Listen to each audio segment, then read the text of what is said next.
Ayah saya almarhum adalah pensiunan Angkatan Udara. Dan pensiunan Angkatan Udara pangkatnya pun gak tinggi, hanya kapten.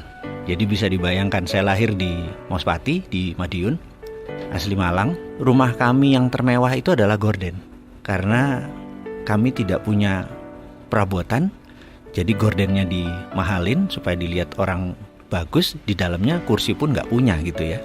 Nah, masa-masa lagi disebut susah, sebenarnya kalau dirasakan ya nggak juga gitu ya.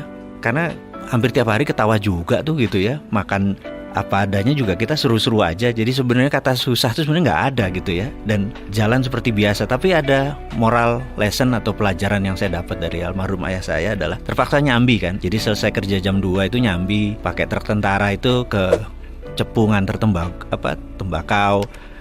Ya memanfaatkan peluang-peluang usaha gitu ya. Nah pada saat itu saya ikut ayah saya masih 4 tahun 5 tahun di samping. Dan disitulah kesempatan saya belajar pelajaran bisnis Jawa, yang itu saya pakai untuk disertasi saya waktu sekolah dulu. Akhirnya saya menggunakan metode ini. Jadi ada ternyata untuk makmur itu, katanya nanti Indonesia gemah rimpah rojinawi joroyo royo itu ada kata toto tentrem kertora harjo gitu ya. Jadi untuk kertora harjo itu kita harus tentrem gitu.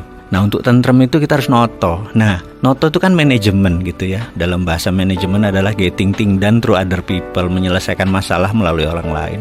Ternyata di Jawa itu, melalui almarhum ayah saya cerita bahwa di Jawa itu toto itu ada 6 step, yaitu toto, titi, titis, tetek, tutuk, tuntas gitu. Nah, pelajaran itulah yang selalu saya teringat sampai saat ini di kepala 5 usia saya ini. Manajemen Jawa yang menurut saya luar biasa itulah akhirnya menjadi platform saya berbisnis. Dan dari dulu memang akhirnya saya pegawai itu hanya batu lompatan saja gitu. Nah, singkat cerita, sebagai orang kampung, cita-cita saya adalah sekolah ke Amerika. Dan ini mission impossible. Karena saya pindah ikut orang tua saya ke Palembang, 5 tahun tinggal di sana, kemudian Balikpapan hampir 7 tahun. Bisa dibayangin saya kelas 2 SD, saya menggunting rumahnya Donald Trump itu, White House.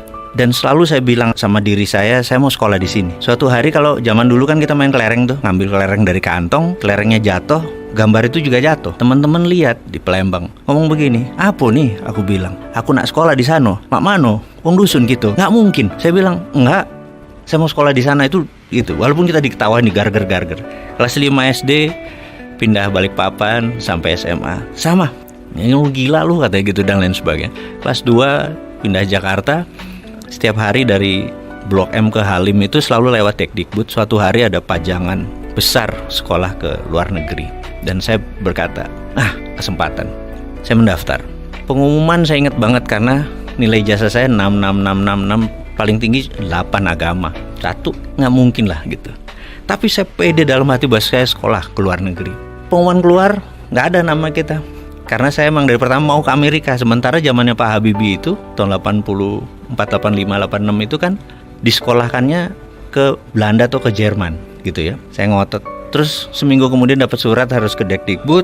Hadirlah kita ke tempat itu dan dikatakan, kamu kurang ajar, kamu ngerusak tugas saya, kamu bahasa Inggris nggak bisa, matematik jelek semua, tapi mau ke Amerika, ngimpi kamu gitu. Dan dimarahi. Intinya setelah 15 menit dia marah, kamu berdua berangkat ke Amerika. Kaget gitu. Karena rupanya ada 6 tempat ke Amerika yang daftar cuma kalian berdua. Jadi bagi saya itu banyak moment of greatness, bahwa kata siapa harus punya uang yang banyak, kata siapa harus punya sekolah pinter-pinter amat gitu. Yang penting adalah ya bondo nekat gitu loh, pede aja dan nggak pernah ngerubah mimpi.